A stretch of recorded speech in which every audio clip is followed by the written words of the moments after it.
What was the best relationship advice you ever got? Story 1. Keep in mind that you are not fighting against your soul during conflicts. You and your soul are up against the issue. There are a couple verses in a song by one of my favorite native language rapper which basically goes something like this: at the end of the day you've got to find someone to join the me against the world team stuff's deep. In my language it rhymes and all, so it's even better. Story 2. Never take each other for granted, show appreciation often. My partner grew up in a house where they never said it, whereas it was drilled into me as a kid. He's learned to use his manners properly since being together because he knows I appreciate it and it's really not hard. Honestly, it was like teaching a child at first, but I'm glad he listened to me and changed to be able to show his appreciation. And remember that appreciation comes in different forms. My husband is very reluctant to share/discuss feelings, but when I want or need something, it shows up at our house. If I'm struggling with something and need help, he jumps right in. Story 3. Discuss life goals, especially kids, and financial habits before you get married. If one person wants 6 kids and the other wants to be childless, that's not going to work. If one person has champagne tastes and spending habits but you as a couple have a boxed wine budget, then that is a problem. More than one marriage has been ended because one spouse is bad with money and refuses to live within their means. Story 4. Dated a woman for years that was like I'm fine living paycheck to paycheck and scraping by. I've done it all my life and I'm used to it. Cool, except she made it a point to always scrape by. Didn't matter how much money we made as a family. During my busy months, I can make $8,000 a month. Somehow, we'd still only barely get by or stash away very little. She was like a carp. Her spending would grow as big as the budget permitted. It was only ever going to be living paycheck to paycheck, which was insanely stressful. I'd call it constant financial terrorism, just no way to live. Story 5. Prioritize trust and build a strong foundation of it. Tell the truth even when it's not what the other person wants to hear. They may be disappointed at first, but trust is more important than a bad mood. Never yell at your spouse/kids/anyone unless it is an emergency. That way they will feel a lot more comfortable telling you the things you don't want to hear. Story 6. There is no reason to keep score. You are both on the same team. If one, or both, of you starts keeping score with things, it is time to evaluate the state of the relationship and why this is occurring.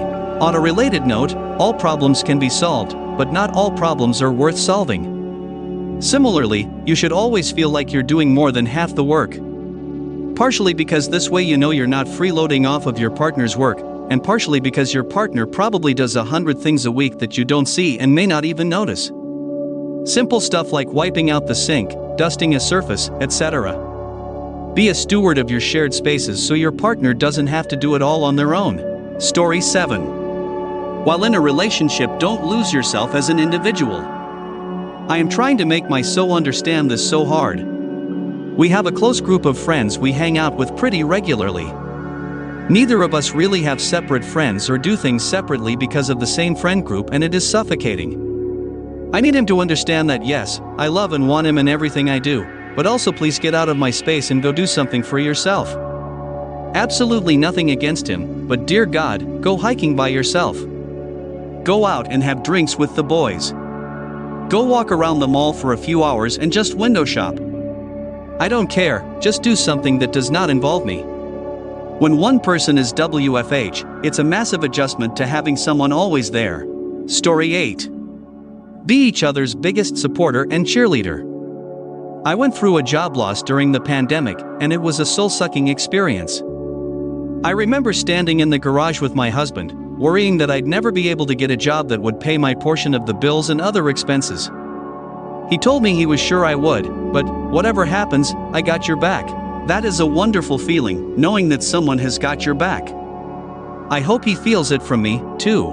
Story 9. Practice active listening to understand each other better.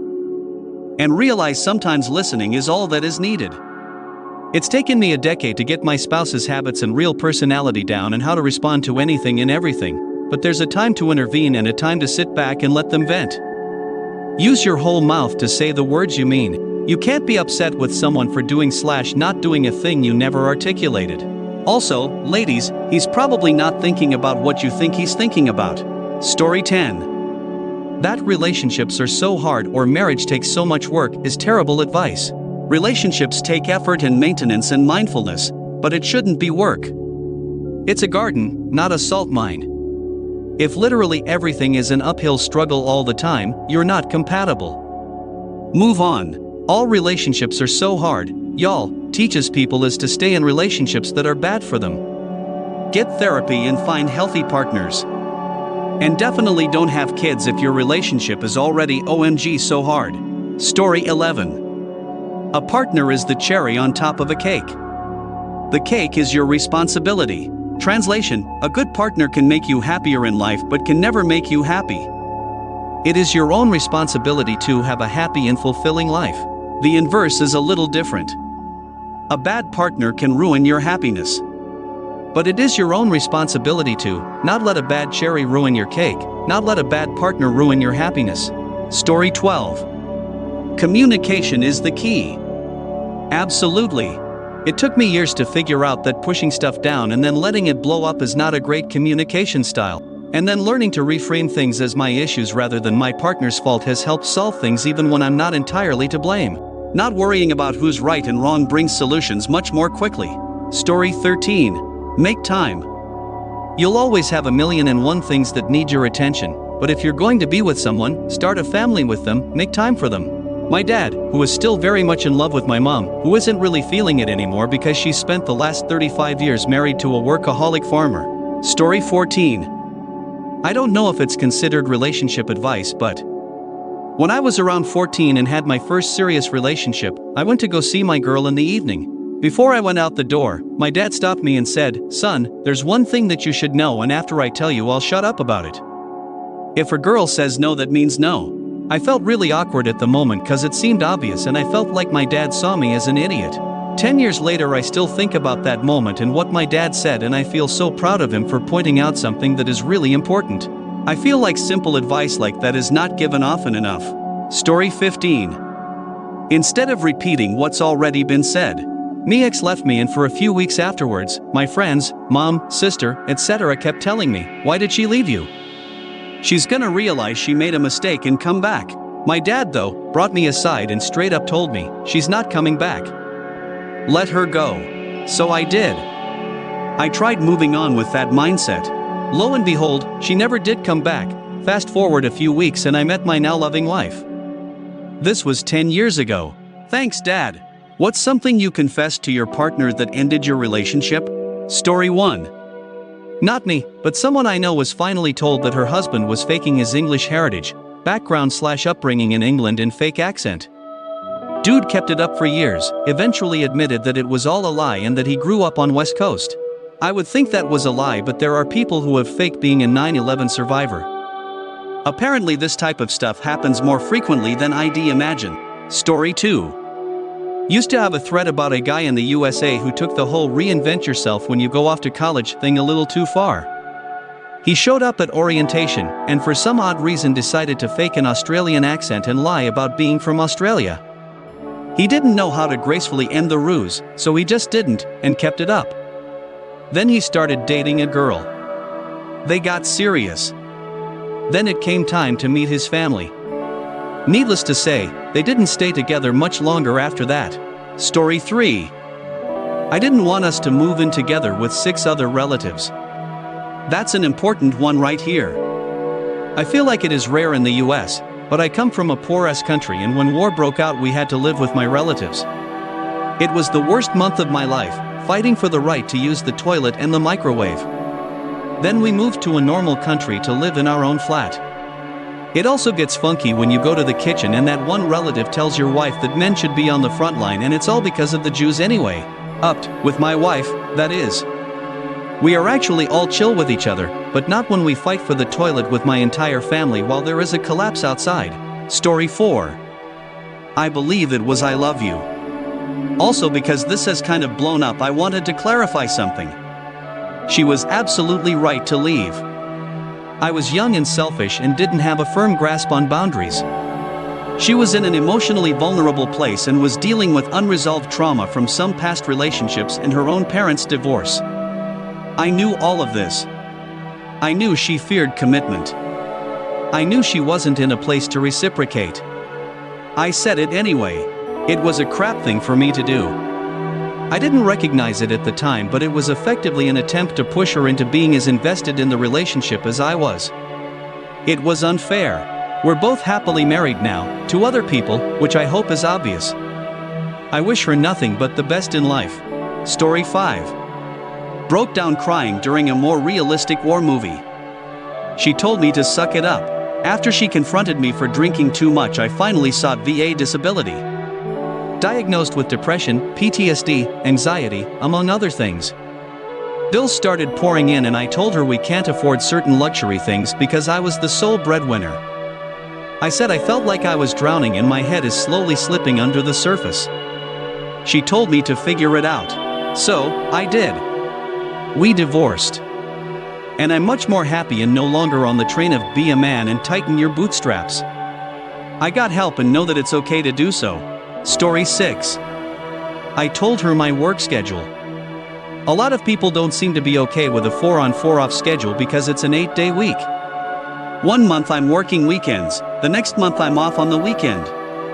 The ones where I'm working, they don't seem to get enough attention on their days off. Story 7.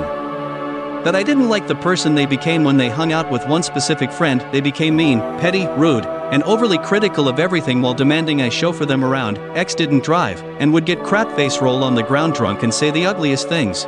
I was shocked to see this total stranger in my partner's body, so I told them I now understood why some people asked their partners to not see certain friends anymore.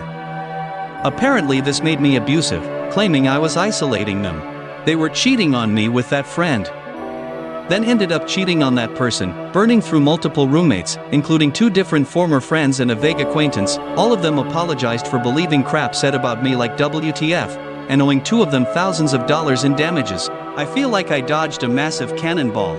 Story 8. That I wasn't okay with her going around telling everyone we were going to get married and move to Nashville when I didn't say that, or that I wanted her to be the mother to my children when I didn't say that, or I wanted to put a ring on her finger, which no the screw I did not. Story 9. I told her she was in crap when she was drunk, and that I barely recognized her anymore because of her drinking. She replied, "Why don't you just hit me?" She was trying to push off my stresses and grievances over her drinking as me being the abusive one, when she was just a terrible, manipulative, narcissistic crap when she drank. It ended about 3 days later after I left her at my friend's house after she got absolutely blasted when we agreed we wouldn't be drinking that night. Story 10. Not me, but my ex confessed to me that he'd put a tracker on my phone. He only admitted it once my friends started pointing out how he would always show up wherever they were, if I was with them. Before y'all come at me, they were mutual friends, and he would be invited, but come up with some excuse not to go. Apparently, he was watching us, and the times we saw him was only the times we'd caught him. He'd follow us basically every time. Needless to say, I broke up with him immediately. Story 11. I don't understand why people think getting a diagnosis immediately changes someone. They are the exact same person they were before the diagnosis. They get diagnosed, and then treatment options open up and they can then decide whether they want to pursue them or not. I got diagnosed with bipolar disorder in 2015 and one of my friends suddenly became really distant as she no longer felt safe around me. Girl, if I go manic I'm going to be too preoccupied researching Pluto and the history of spiders to be violent. Story 12. I confessed I had been sexual assault when I was 16 and he said that he couldn't love someone like me. Which honestly was my worst fear and something I already told myself, that I couldn't be loved. But then I became an adult and realized that I do deserve happiness and love, and any man that holds another man's selfish and foul actions against the victim isn't a man. I'm happily in a relationship now. Story 13. Had a partner that kept pushing and pushing and pushing me to tell him about my past. I insisted that I didn't want to, because every single time I would open up to somebody, they just wouldn't take it well. He just kept pushing and insisting that he would never do something like that. So, I told him about my history being sexually assaulted at 15, and how I'd been struggling with depression and suicidal thoughts for the last 6 years. He hit me with, "Why would you ever tell me that?" I didn't want to know that. Story 14. that I didn't believe the Bible was scientific fact. I didn't realize her family was hardcore fundamentalist Christians that spoke in tongues and believed everything in the Bible was historical and scientific fact. Broke up with me on the spot.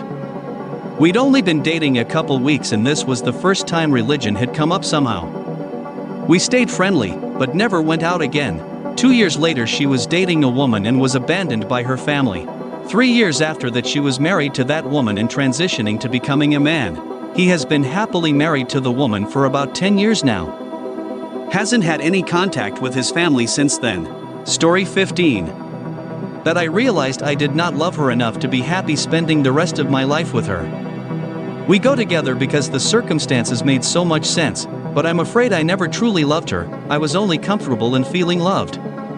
I treated her as well as I could, but deep down I knew I would never be able to give back what she gave me. I still feel the guilt of breaking someone's heart for something she'll likely never fully understand, therefore will not feel fair to her. What was said that forever changed your relationship with someone? Story 1. I took in a 16-year-old girl named Julia, who came from a broken home with an abusive mother and an alcoholic father. Her dad, though troubled, agreed she'd be better off at my place. She quickly adapted to our family routines, like my playful tradition of yelling for my kids to come clean up this mess after grocery shopping, which meant treats were waiting. Soon, Julia joined in, and she once told me she never knew families could laugh together. One day, she asked to bring a friend over, so I bought a new cup, sensing we'd have another family member. Sure enough, Michaela became a part of our home, sharing heartbreaking details about her life that left me in tears. Later, 2 more siblings joined us, making 6 kids in our household. It broke my heart that these kids thought abuse and violence were normal, a far cry from the safe, loving environment every child deserves. Story 2. About a year into our marriage and after I had moved across the world for them and left everything I'd ever known, the more I get to know you, the less I like you. I am ashamed to say it took 3 more years before we were done. Story 3. For 3 years, someone and I worked together side by side and developed a close friendship. One day I got promoted to manager and became his boss. He threw a tantrum and screamed for hours, then refused to talk to me, now his boss, for 3 days. When I finally scheduled a one-on-one meeting, he told me my sole job now is to make it clear they made the wrong decision. It's in my best interest to make sure that you fail. I tried for about a month to make it work, but eventually he had to be let go. That was the end of that friendship. Story 4. I was a dinosaur kid when I was little. Consumed books and information. I wanted to be a paleontologist. This was all maybe 6 to 10 years old. My obsession cooled a little bit, but I still really think they're awesome. My aunt and her family are very Christian. My whole family is, but she was a lot more hardlined. She homeschooled her kids, didn't own a working television, and restricted a lot of food as well. Just a controlling person, really, but we didn't see them often, and she was just quirky to me. One time, during a visit, I mentioned something about dinosaurs. I was maybe 13 years old. In a sweet but condescending tone, she said there was never such thing as dinosaurs. I countered with the fact that we have so many bones. She told me that Satan put the bones in the earth to defy God and have everyone question him. In that moment, I understood how insane she was and that adults are just people and can be idiots as well. Story 5. I just called out a friend for this last week after she forgot we had agreed to get dinner. In the past she missed a party she had agreed to go to the day of because she forgot she had said yes to another event, and another time she got caught up in the office and was barely on her way 30 minutes after the agreed upon time. In reality, I think she's just more interested in whatever comes up after she agrees to hang out with me and is just flaky. I called her out on her nonsense, and gave an indefinite "we can meet another time." Not expecting to hear back from her anytime soon. Story 6. Had a doctor tell me, 3 inches from my face, "There is absolutely nothing wrong with you." He seemed livid that I was wasting his time. Never ran a single test. Then recommended a psychiatrist. Once I finally found a new doctor, he found that I have late-stage cancer. Could have been caught much earlier if the first drive listened. Also, had a friend tell me that she had already grieved my impending death, so that's why I haven't seen or heard from her most of my cancer battle. I was already dead to her. I have no trust in anyone at this point. Story 7. My grandmother's dog died and I went to her house to comfort her. We'd always been very close, so I stayed for a while even though we had been fighting quite a lot. Well, I went over there and she cried while I comforted her. But then that's when she said something that still sticks in my head. She told me, "Why couldn't something happen to you instead?" and walked away. I immediately went back home and stopped all contact with her for a few weeks. She still denies saying that. Story 8. My dad had recently committed suicide a week before Christmas. There were no signs he was going to do this. It was totally a blindside. I decided to still do spring break in March, with my 3 best friends at my mom's beach house to relax and get away. My best friend started breakfast one morning by asking if I saw any signs my dad was gonna commit suicide. I said no, and my boyfriend, now husband, who came along agreed that he was always happy and it was out of the blue. She said to me verbatim, "There were definitely signs, you just missed them. If you would have paid attention, your dad would still be here. It's technically your fault." After we all got home, I immediately cut her off. She wasn't invited to my wedding, let alone as a bridesmaid anymore that upcoming October, and I blocked her on everything. 3 years and a lot of anxiety drugs later, and that comment still screw me up. Story 9. My mother telling me that being sexual assault at 15 years old was my own fault, and then half an hour later proceeding to full-on cry over a news segment about a woman on a mine site being sexually assaulted as she was walking back to her room, and wailed to my father about how awful and tragic it was. And then my father told her to keep her voice down so I didn't hear it, and start ranting again about what happened to me and how it wasn't my fault because he couldn't be bothered having to listen to it anymore. Yeah, screw those. I won't even be going to their funerals. Story 10. We're both too angry and hungry to keep this conversation going. Let's drop it for now, get some food, and relax. I'll cook if you do the dishes. She taught me some valuable rules for arguments. Never argue right after work or coming home, never argue when you're dehydrated or hungry, and never start an argument if you're not willing to compromise. She's an amazing woman who helped me so much when I was younger. She still supports me, and we even play D&D together with her wife. I can't wait to see her next year. Story 11. I let it slip at a doctor's office that I was feeling hopeless and down for weeks prior, but I lied and said that it was because of the news when in actuality, I wanted to attend God's meet and greet. I lied because I saw that my mom was glaring at me and shaking her head as if to say, "No, you haven't." She got all mad and stormed out and yelled at me in the car, "Do you know how this makes me look as a mother?" I was 13. That's when I realized my mother never cared about her kid. Only appearances. And so I appeared to love and care about her for the coming years. Story 12. I was barely holding it together as I was talking to my dad about how I'd be having to make some calls to the bank because there were thousands of dollars missing from my account.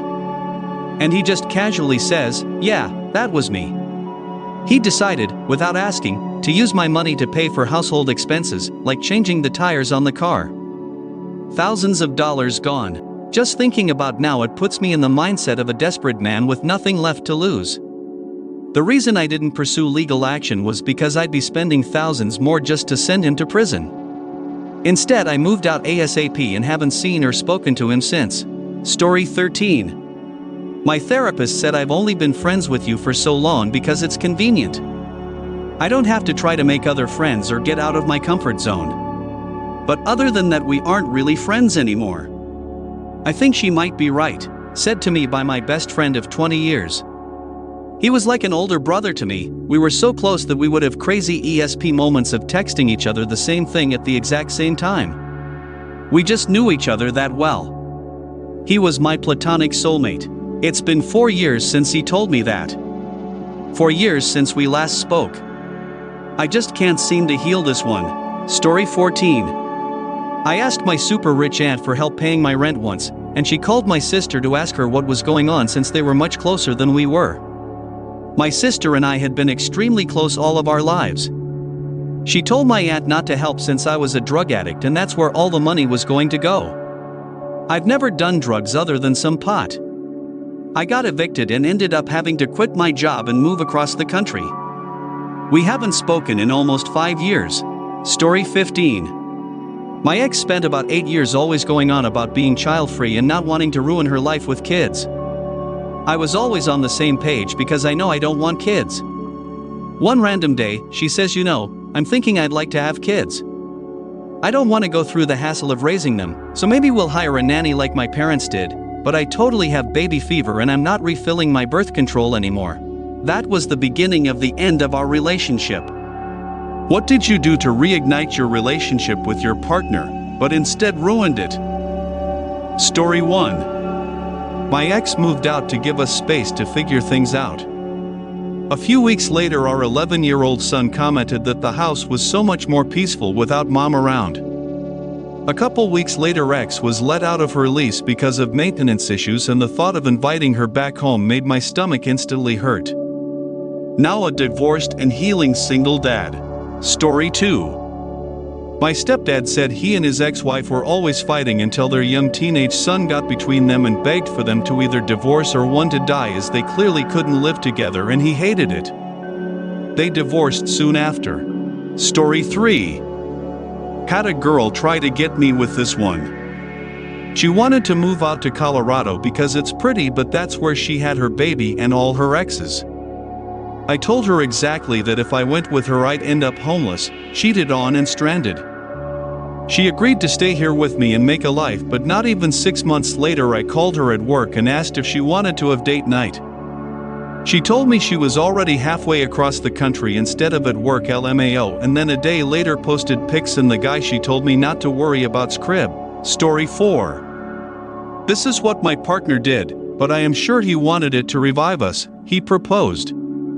It ended the relationship within a month, not because he proposed, but because he did it during an absolute crisis in our relationship, on a ski vacation where he barely said 2 words to me for 4 days until the proposal. He also had no ring and said if I said yes, then we would go shopping for one. I felt so awful, but my gut reaction was so strongly negative that I just felt like I couldn't possibly say yes and that our relationship was definitely over. It would have been so much better to have had a really deep, open conversation about what was going on with us. Story 5. My friend's brother is going through this right now. He and his husband became polyamorous and invited a third guy into the relationship. Fast forward about 18 months, they've sold the house and are getting a divorce, and the husband is still with the third. For an extra kick in the nuts, there was no prenup and my friend's brother lost his job 2 months after the divorce was filed. Story 6. We both wrote about 3 things we wanted to change and to bring our relationship back to life. Hers were things about me that I hadn't done in over a year. When questioned, she got really defensive and insisted I still do it, and then talked about a situation that happened a year prior to prove her point. My main one was asking for 1 date night a month. When I told her mine, I basically had to fight tooth and nail to just get her to consider it. We never had any dates, rarely ever saw each other, and I was asking for 2 hours of her time once a month. After that conversation, I really had to reflect on whether this is what I wanted or not. I was kind of glad when we broke up a couple of weeks later. Story 7. Went to therapy. Thought I was fixing myself. Discovered that what I'd believed was normal was actually abusive. Drew boundary lines like I said no to sex earlier and you spiked my drink and I woke up in the middle of the night to find you having sex with me. Not being able to repeat my no isn't consent and therefore I will not drink with you anymore. Things like that. We divorced when I found out about the photos/videos obtained without my consent that were being shared with his buddies. Story 8. She took me to Disney World for my birthday. I was very surprised seeing how we were just college kids who could barely afford a bag of weed. Turns out she begged her best friends, who hated me, rich parents to pay for the trip. And they agreed. As long as the friend came with. So there I was on my birthday trip with my GF and her male BFF who hates my guts. I'm a woman BTW, so this dude was just madly in love with my GF who friend-zoned the screw out of him. But I'm a good sport, and it's Disney, so I took the opportunity to have a great time in spite of getting death glared every 5 seconds. Story 9. He tried breaking up with me and I cried like a crap and begged him to stay. He did, and it ushered in an entire year of bad for both of us. He felt bad enough to stay, but lost all respect for me, while I acted like an idiot puppy dog trying to win his approval. It was awful for both of us. Never beg. Story 10. I didn't do it. My ex did. We were years into long distance because of college, and he was cheating on me blatantly for years, and I was trying to be the cool, understanding girlfriend and rationalized that if I just took his word for it about the other girls not meaning anything, he would choose me in the end. I finally grew some self-respect and the writing was on the wall, so he proposed. I said absolutely not in front of a good number of folks who were total strangers. It was awful. Then he told his entire family that I left him because I was gay. Story 11. Pillow fight. We'd had one early in our relationship, where we both built separate forts and battled it out with pillows. We had been so carelessly happy that first time, both our sides hurt from laughing. I knew our relationship had been going downhill, and I thought that recreating this moment would bring us back together enough where we could talk it over and work on things. I tossed him a pillow and challenged him to a duel. He looked at me like I had grown an extra head. Pillow stayed where it had landed. We broke up a week or two later. Story 12. It didn't ruin it, but my wife had told me about a fantasy she has of walking in on me watching porn, and then joining in with me. One night I openly had my phone, watching porn in bed when she came in, like not hiding it, volume up, etc. She got really pissed at me and jealous of the women I was attracted to in the videos. No action happened that night, and I'll probably never try that again. I guess I should have let her know I was going to be doing that, but I figured the spontaneity was part of the fantasy. Story 13. Went on a lifelong dream trip. Was too stressful. Edit, this trip was not the reason for the breakup. The question was, what did you use to try to reignite, and instead it backfired? The trip was one of many issues, not because of too much time together. We lived together happily for 2 years. But we got our hopes up this would fix it, and it didn't. Was not the beginning issue nor the ending issue, just one of many signs. Story 14. Go live with him. It did make it better in some aspects, but I was suddenly having to make life decisions with a person that one of the major problems is that he was stubborn and unwilling to see my side of things. Combine that with financial chaos amplified by his recklessness and my enabling, and one can see how well that went. That also ruined other stuff in my life, and I'm still fighting to lift myself back up. Story 15. Asked him to get therapy for his trauma and long history of mental health issues. I had dealt with mine and come a long way, but it got to the point that I felt like I was moving forward and he wasn't. I asked him if he'd be willing to try therapy since it was impacting our relationship. I gave him a year to work on his mental health. He didn't. You can't force someone to get help, but I felt after 5 years together I at least owed it to us to ask, instead of just leaving when crap got hard. After I broke up with him after over a year of telling him how things were impacting us and me, he broke down. It's truly heartbreaking that he wasn't ready to get help. Based on how the breakup went, I'm not sure he ever will, but I gave it my all. What did a significant other say to you that made you immediately leave the relationship? Story 1. My dad died suddenly and I had to fly out of state. I was planning on staying a week so I could spend time with family, but I decided to leave a few days early so I could be home for my boyfriend's birthday. I flew home on his birthday and was planning on going right over to his house for dinner with him and his family. When I got there, he was annoyed that it took me so long to get there. He asked why I was late. For some reason it just rubbed me the wrong way. My dad just died and I drove there straight from the airport. I didn't make any stops or anything on the way. He just seemed so ungrateful that I put in the effort, or that I was still dealing with the death of a parent. Story 2. I'm related to a well-known singer. The guy I was dating turned out to be a huge fan, and all he ever wanted to talk about was said singer. One day he asked if he could meet my family and I was super happy. My cousin, however, was in Germany at the time and couldn't attend. When he found out my cousin wouldn't be attending, he threw a massive childish tantrum in front of my whole family and kicked over the barbecue. His words, "What was even the point of inviting me?" I agreed. Story 3.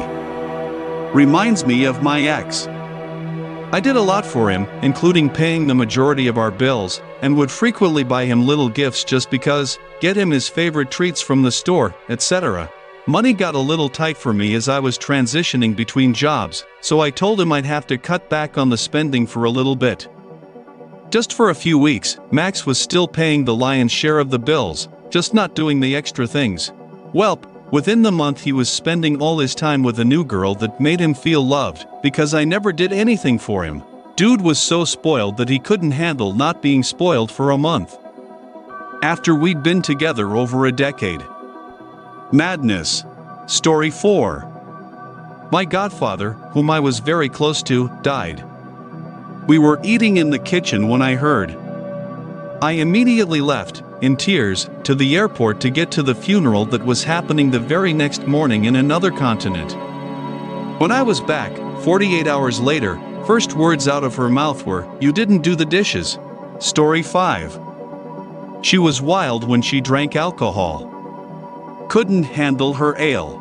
We ended up talking about cheating and she said I'd never intend to cheat on you. No matter how I said it, she just couldn't comprehend that the word intend didn't fill me with joy, and she kept repeating it and emphasizing it. Thought I'd save myself the heartbreak. Story 6. She hit me once and I let it slide thinking it was way out of character. I told myself if she did anything like this again I would drop it all and leave. My 8-year-old at the time was sitting on his bed crying. This is rare. I calmed him down and we walked downstairs to go for a walk around the neighborhood. As I am walking down the stairs she says, "You going to coddle him now?" I knew right then and there she had hit my son. We walk outside, he told me what she did. I walked in the door, looked at her and said it's over and the wedding is off. Never looked back and would not piss on her if she was on fire. Story 7. I don't think I could love you with a bag. Awkward laugh. No, I didn't mean that. 10 years in and I laid it all on the line as I'd hit the healthcare crossroads. Crippling pain for life or having an ileostomy. I tried to get past the sentence for weeks but couldn't. True colors most definitely shone. So I left. Joke's on him, I got my health on track, never did end up with that bag. I came off all meds and my autoimmune disease has been in remission pretty much 1 year after I quit the relationship.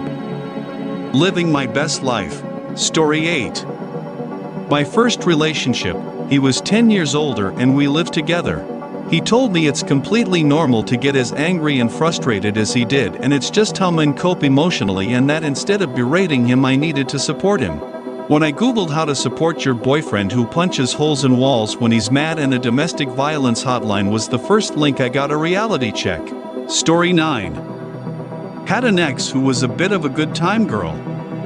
Was also a lazy entitled POS. To be fair, I was already starting to see the signs, but one night she wanted to go out drinking on a Wednesday, expected me to come with her on her all-night session. I told her I can't as I have to be in work the following morning. She said, "If you're unwilling to do it, I'll find someone who is willing." Classic emotional blackmail. Do it my way or I'll find another dude. That was the moment, walked out of her life and ghosted her. Story 10. It was a boyfriend at the time. He told me he loved me while cheating on me with a woman he worked with. He then showed up at my work to tell me he was sorry but got the other woman pregnant. I told him to leave and that I never wanted to see him, hear from him or ever hear his name again. He kept trying to explain himself, then my boss overheard what happened and escorted him out of there and told him to respect my wishes and to never contact me again or show up at my job. That was the last time I ever saw him.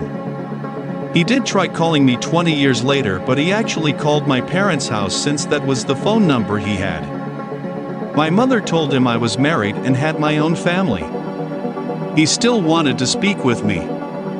When I went over for a visit, my mother handed me the phone message which I promptly ripped up and threw in the trash bin. Story 11. It was a long-distance relationship and he lied about a lot of details for no reason. It wasn't like he was trying to make himself look better either, simply made me believe that he was a somewhat different person. Stole people's art and showed it off as his own, weird stuff like that.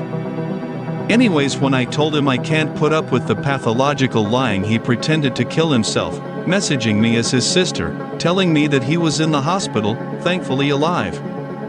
Yeah, that really made it clear that I dodged a massive bullet there.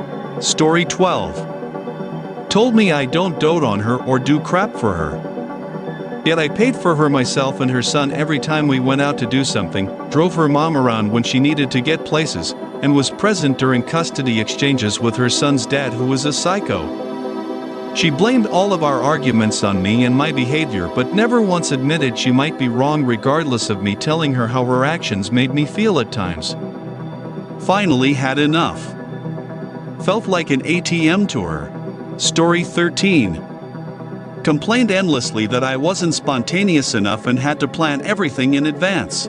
So I turned up at hers one night unplanned, with the intention of taking her out for food, where she screamed at me for not letting her know I was coming. We didn't have anything planned. When I pointed out her first complaint, and how this was a small step towards spontaneity, she said I need to be spontaneous, but I need to let her know of any plans at least a day in advance. I couldn't be arsed to try and figure that out, so called time on the whole thing. Story 14. When he told me that my dad was being rude to him and ignoring him when he tried to have a conversation. I had heard the whole thing and it was quite the opposite. I then realized that he was slowly pushing me to cut people off, spend all my time with just him, and he was trying to get me to quit my job because he could support us both. He could barely afford a Macca's cheeseburger. Story 15. After 7 years of relationship and after I already booked a week of vacation for the both of us, she was hesitant to give her input which hotel she wants and how we are going to spend our time there. I asked her what is wrong. She said that she is not sure if she wants to go on vacation with me and not sure if she wants to do it ever again. I cancelled the holiday at once and she wanted to go on as if nothing happened and was actually surprised as I told her that it is time to break up after that. What often destroys relationships but is hardly talked about. Story 1. Health.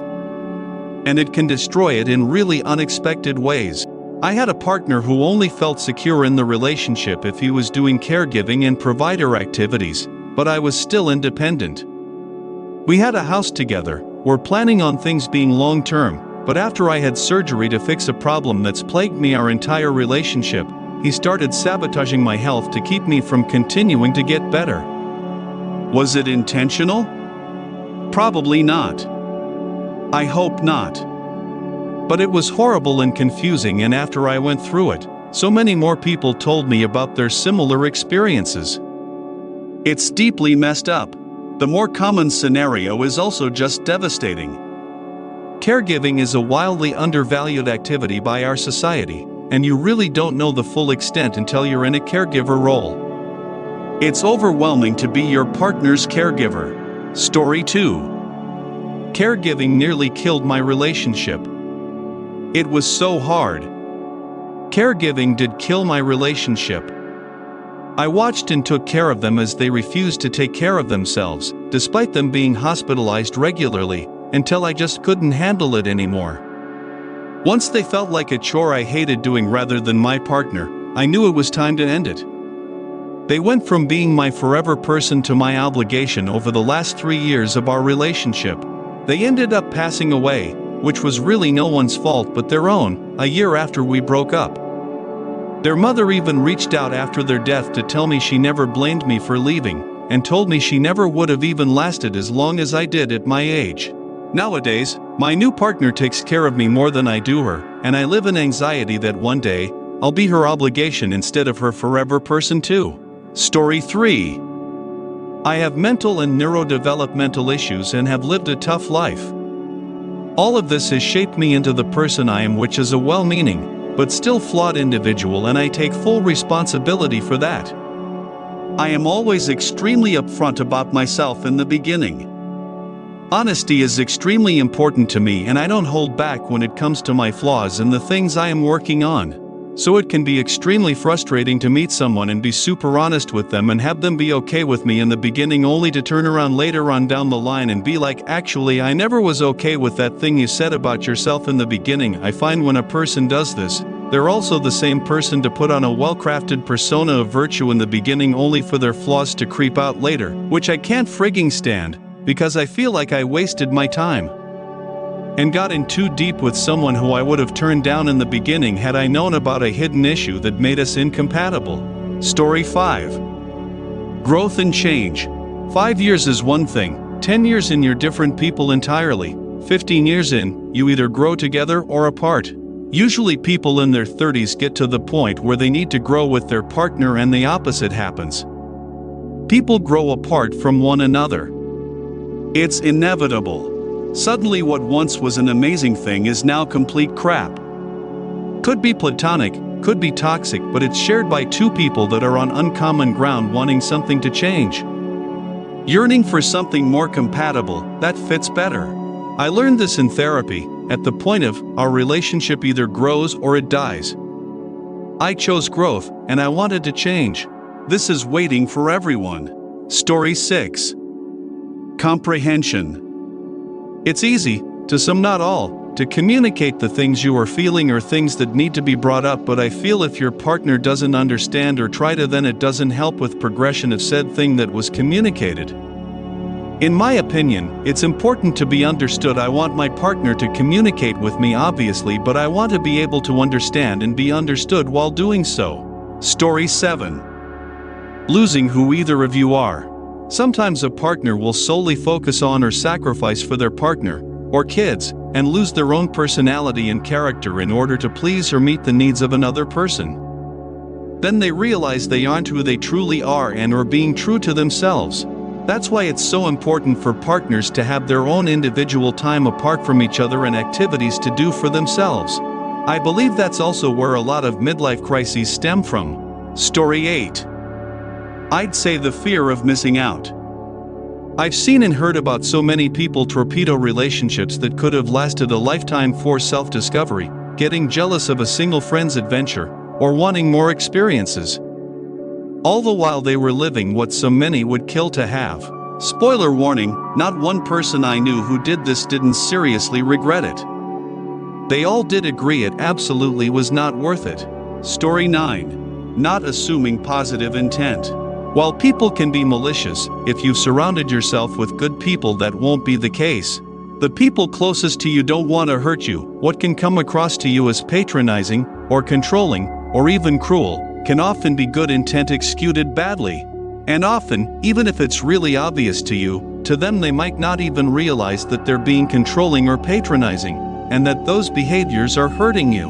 By not assuming positive intent, you're already painting them as the bad guy, and by doing that you're not getting the full story and you're certainly not solving the problem. Story 10. I'm a divorce lawyer and the answer is threats. Direct, implied, any intimation of zero, I want you to do X so I'll do Y unless you do. Threats are not cute, they are not setting a boundary, and they are not any combination of standing up for yourself or teaching people how to treat you. People can survive the wildest combinations of dysfunction, but literally every couple who's ever been in my office thought it was okay to threaten each other. Once you introduce that lack of safety with each other, it all snowballs, and we naturally threaten children constantly. If you don't eat your dinner, there will be no dessert. People act like it's normal, and then we're all surprised when our close relationships fall apart. Story 11. People who grew up in broken homes. Sadly, so many people have no clue what a healthy, loving relationship looks like because they've never witnessed it firsthand, and social media feeds people ridiculous narratives on what it should look like. You can't teach someone things they just don't know. Story 12. Children. You're not supposed to blame them for problems in marriages/relationships, but they're at the root of all kinds of fights: the cost of raising them, the sleep deprivation and exhaustion, the amount of cleaning and cooking and work that can never be divided exactly 50-50 all the time, the kids themselves manipulating parents, parents going in to have a child with different philosophies on how to raise and discipline kids, etc. Most of the couples I knew that split up were great couples until they had a child or three and the stress got to them. Story 13. Hardly talking about the relationship getting destroyed. Communicate, communicate, communicate. Nothing can save a relationship or doom it with more finality than communication or lack of it. Deep, serious, nearly unimaginable problems? Talk it out. You could find a way forward. Slight issue getting on your nerves just barely? Talk about it or it's going to fester and ruin things. It can never be stressed enough. Talk to your partner. Story 14. Different sleeping habits. My boyfriend and I have always kept separate bedrooms, and others have either found it absolutely wild or amazing. We have different aesthetics, different sleep patterns, wildly different alarm times, and not to mention I snore like a Mack truck. The few times we've had to share rooms, one or both of us ends up tired the next day and pissed. We feel like having our own space has led us to wanting to spend time together in shared spaces and gives us an out whenever we need it, plus doesn't lead to any lingering resenting from lack of sleep.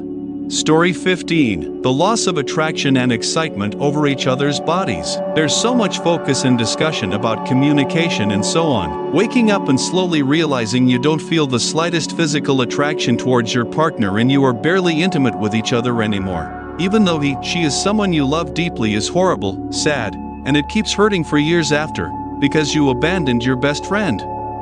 What was the moment you knew your relationship was over? Story 1. My ex and I were not living together, but he had the key to my place.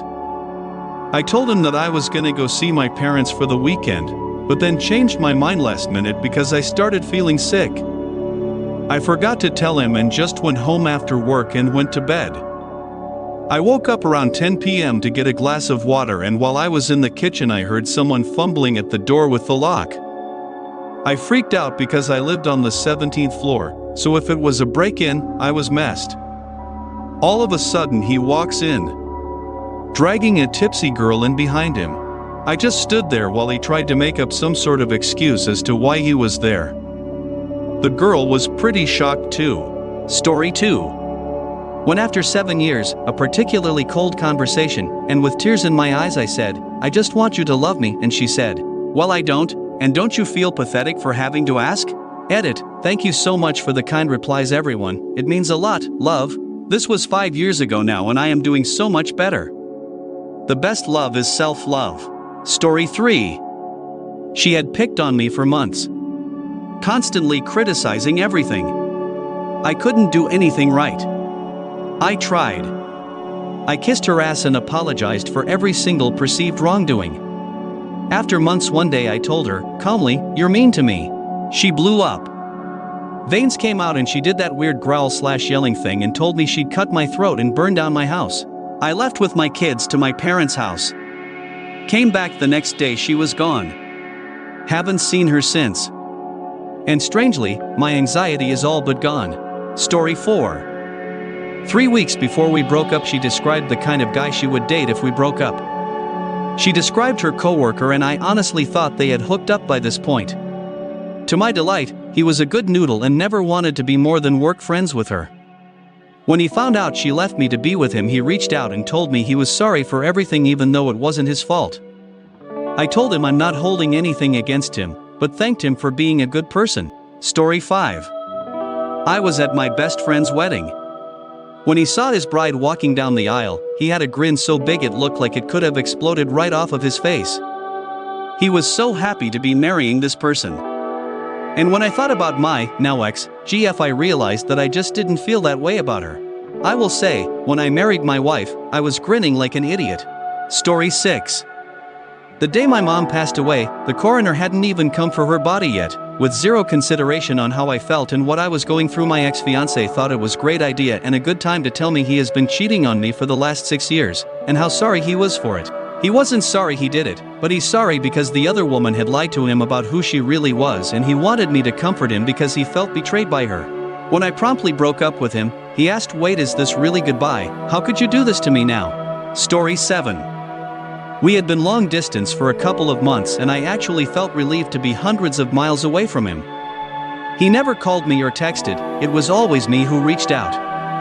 I got tired of it and started calling less and less. One day, after we hadn't spoken for a few weeks, I called him and he answered and sounded surprised to hear from me.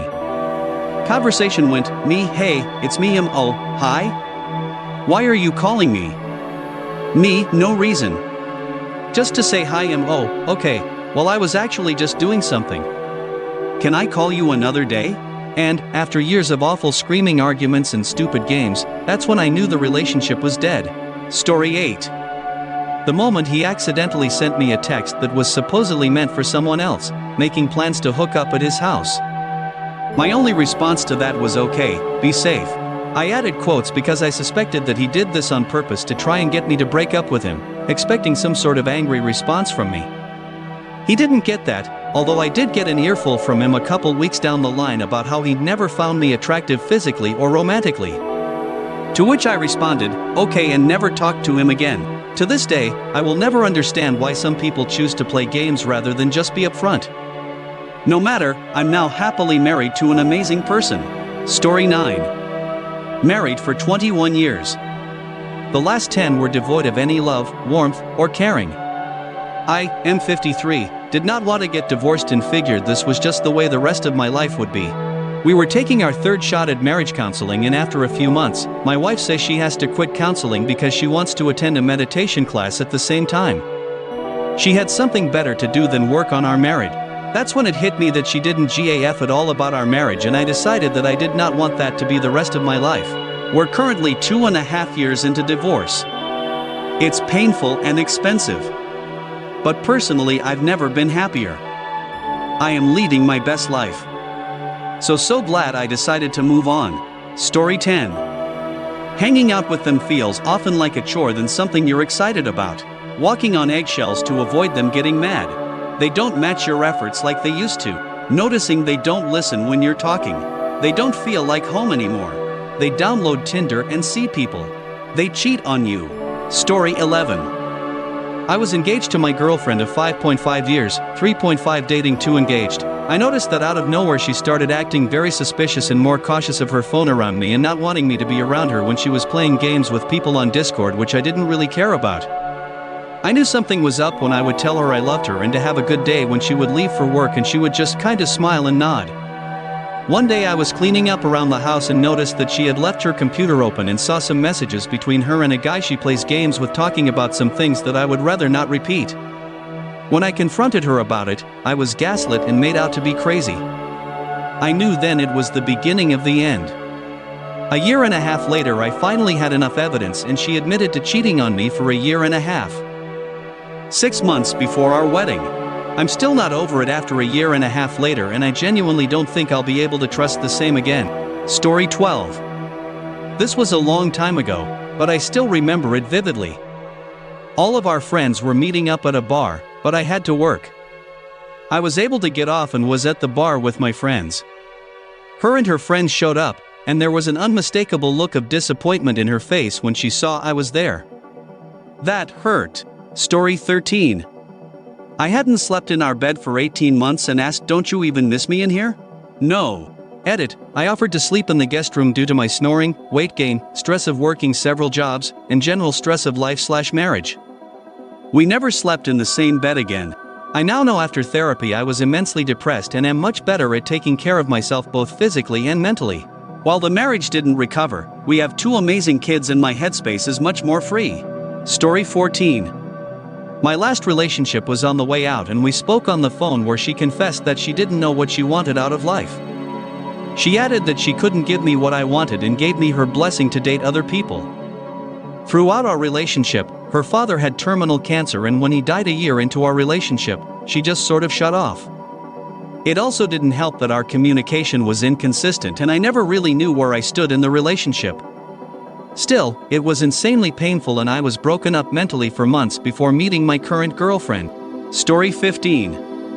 I worked the front desk in college and would take my laptop down to play video games, chill job. She wanted to argue and came down at about 11 p.m. and gets mad and closes my laptop. She said she was done. I go out to get flowers after my shift, this is midnight, and go to her dorm room to give them to her. Another guy was already there in boxers. I'm almost sure the relationship had been over for a while. I just found out late. How do you know you're in a healthy relationship?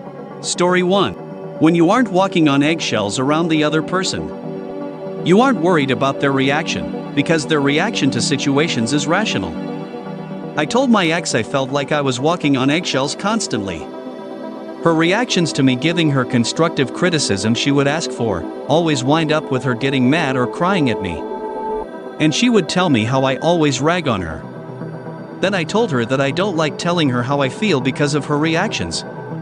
She thought that was stupid and said that I should tell her regardless of how she reacts. Thanks, but no. Story 2. Not sure if this counts as healthy or not. A few weeks ago my wife casually asked me what yesterday's date was. The July 11th, I said. And what day is that? Oh crap. Our wedding anniversary. She laughed, I laughed. We've been married for 15 years and have completely forgotten our anniversary about 6 or 7 times now. It's like a running joke. Having said that, God help me if I ever forgot her birthday. Story 3. This is like a vision of the future. Spouse and I just had our first anniversary, which we only remembered because our friend's baby had his first birthday party 2 days before, and he was why our friend didn't make it to the wedding. We celebrated by watching the video of the ceremony and reveling in not having to plan a wedding.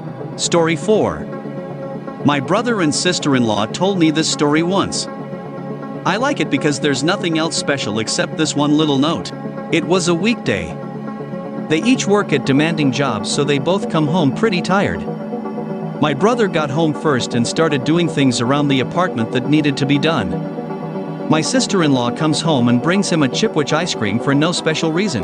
That's how my brother knew she loved him. That's just been a relationship goal for me to experience ever since. Story 5. Conflict is normal. Hostility is not. When you can comfortably disagree on things, it's likely you're in a healthy relationship. ETA, another general rule for a good relationship is having good experiences with your partner 5 times as often as bad experiences. Story 6. When the relationship isn't one-sided. One person shouldn't have the responsibility of the world on their shoulders. Things should be shared as equally as possible. This is in regards to all aspects of the relationship. One person shouldn't always have the responsibility of taking care of the house if both people work 40 hours. One person shouldn't always put in the effort to plan dates and outings.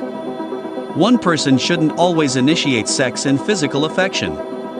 One person shouldn't stress themselves out trying to take care of and doing nice things for their spouse when they don't get anything in return. If any of these things are truly one-sided and isn't a mutual agreement between partners, someone is going to feel upset, frustrated, depressed, stressed, or unloved that they are the only one giving in the relationship, and are likely to feel as though their partner doesn't care about them. Each person has a responsibility to make their partner happy, and they should want to do it. If it feels like a burden to do something nice for your so, then the relationship probably isn't working on some level. Story 7. Disclaimer, I'm not referring to deeply manipulative or abusive people. I'm talking about in a healthy relationship. In an argument, both people have a good point. Neither one is entirely wrong, and neither one is entirely right. Both people genuinely have a legitimate grievance to discuss.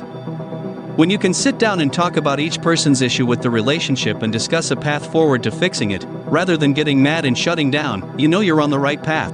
No relationship without squabble, but no relationship should be a pissing contest either. Story 8.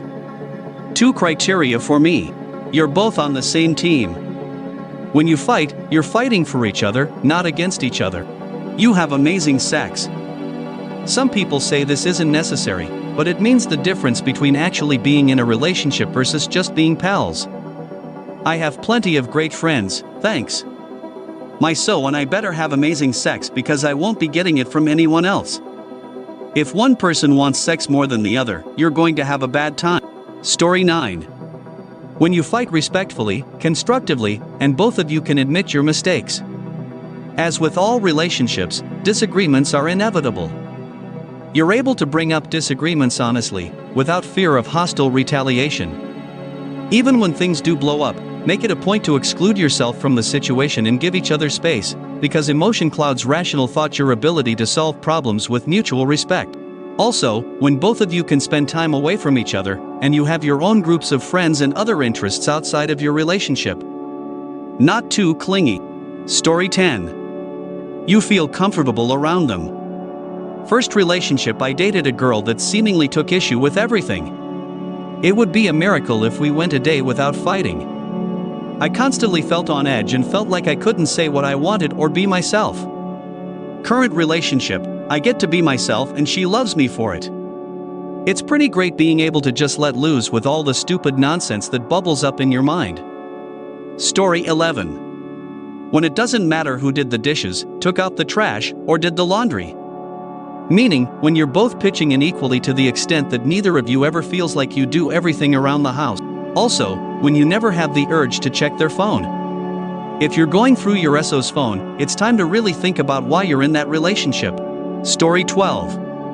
When your first response to an argument/altercation is to talk it out. One thing that has kept my SO and I together is we are comfortable communicating anything to each other. Everything from "it bothers me when you fart straight into the fan at night" to "I need emotional space because I'm feeling suffocated." We are never angry at each other. Sometimes we are upset, and that's completely okay. We never try and hide emotions when it comes to situations like this. Sometimes it leads to a disagreement, but we are able to talk it out like adults, regardless of emotion. Story 13. When you both know how to apologize. You must understand that, unless you're in an abusive and terrible relationship, your significant other is not out there to maliciously hurt you. Realizing this will help you be open-minded when listening to the other side of things instead of blaming the other person for intentionally upsetting you or doing wrong against you. Everyone is more innocent than you realize, and it is easier to forgive innocence. My favorite quote is from Democritus that says, "My enemy is not the man who wrongs me, but the man who means to wrong me." Story 14. When you're not afraid of waiting for the right time to do things. There's no need to rush into every big decision. Work as a pair to decide when it's the right time for you to take the next step in your life, whether it's moving in together, getting married, or having a kid. Those decisions should all be thought out, and never used in an attempt to save a failing marriage or relationship. Story 15. Arguments are relatively frequent, calm, and productive. An argument doesn't have to be a full-fledged fight. It can just be a normal conversation, and it is a perfect tool to work out any differences in views and opinions in a couple. If you argue with your SO rather than just keep everything to yourselves all the time, your relationship will be healthy. I've known some couples who never argued. All of those couples have fallen apart because one day, all of the little arguments came out all at once and created a massive, relationship-ending fight. Also, arguing can help you reach compromises in a relationship. Relationships are all about having an equal share of give and take, and reaching compromises is important to a lasting relationship.